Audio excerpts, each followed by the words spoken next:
How about opening existing documents? So you've already been working inside of Excel, you've saved a document, perhaps on your local computer, the network drive, wherever. Now I want to be able to open up that document and continue working with it. Well, just like saving, this is a pretty simple command, pretty straightforward. Here, I've got Excel open. I'll go to my File tab. I'm going to go down to Open, just down the left-hand side. Here, we've got a few ways to open documents. I've got a recent list that I can get into, and I've got a scroll bar there. I can scroll for quite a ways and find recent documents that I've been working with on this computer. And I've got the option to be able to search other locations as well.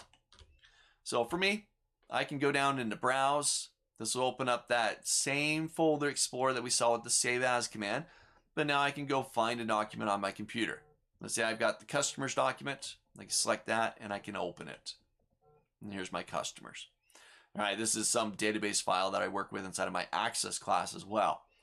But it's really that simple. You want to be able to open up an existing document, just File, Open.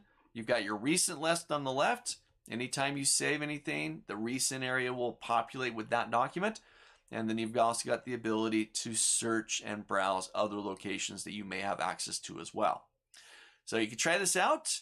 Maybe close Excel out completely, reopen it, and go open up that document that you saved in the prior video.